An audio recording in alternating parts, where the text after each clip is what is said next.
ibara irerekana gushushanya 30 igaragaza imyaka 30 tumaze twibohoye.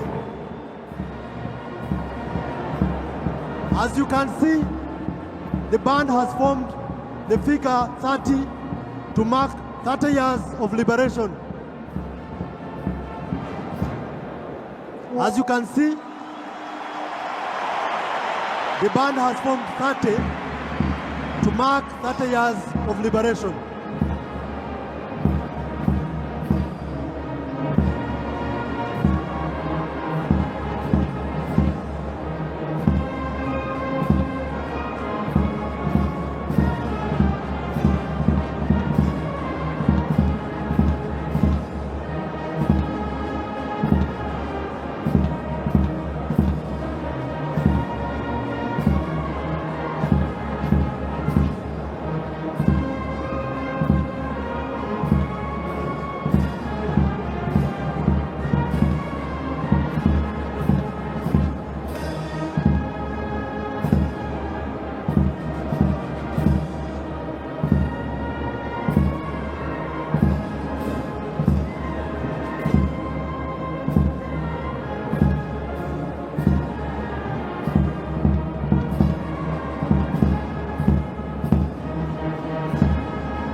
muzika bigiye gusubira mu mwanya waryo kugira ngo akarasisi nyirizina gatangire.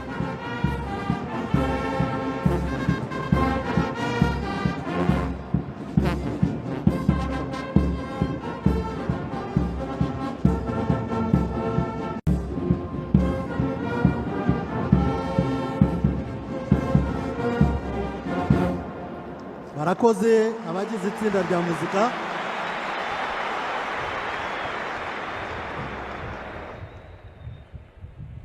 Akarasisi kariya kimbere y'abayobozi mugende yihuta gaciye iburyo hindukira.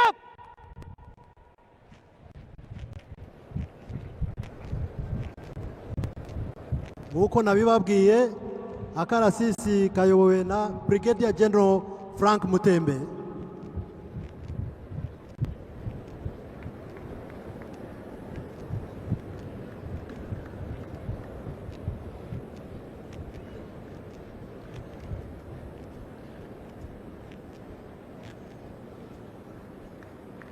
Akarasisi mugende yihuta mbere gera.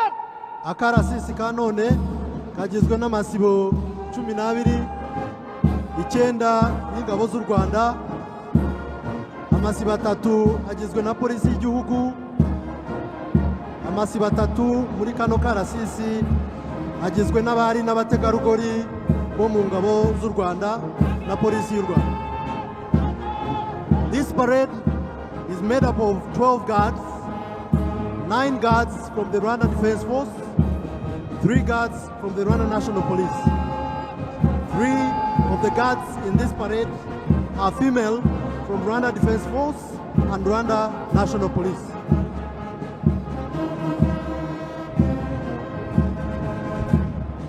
Akarasisi nk'uko nabibabwiye ayobowe na Brigadier General Frank Mutembe, wungirijwe na Lieutenant Colonel Francis Gatare. Akarasisi kandi karangajwe imbere n'itsinda ry'abatwaye ibendera ry'igihugu cyacu bitwawe na Captain John Munyankindi, n'iry'igihugu cy'u Rwanda bitwawe na Captain Guy Kamatari.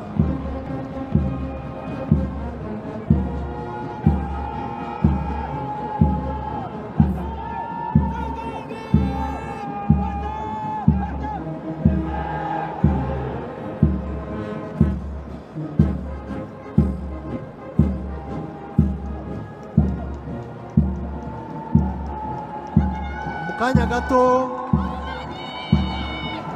amabendera nagera hano hafi y'ibyicaro y'icyubahiro, ndabibutsa muhaguruke kugira ngo duhe icyubahiro ibendera ry'igihugu cyacu. Shortly when the color party reaches the VIP pavilion, I will kindly request you to stand. Uniform personnel will salute.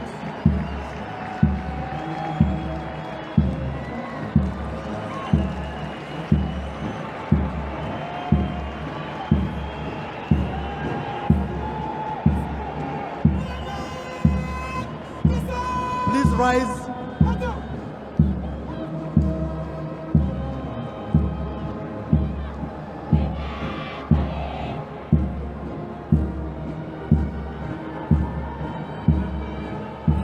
Mwakwicara, murakoze.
Imasa!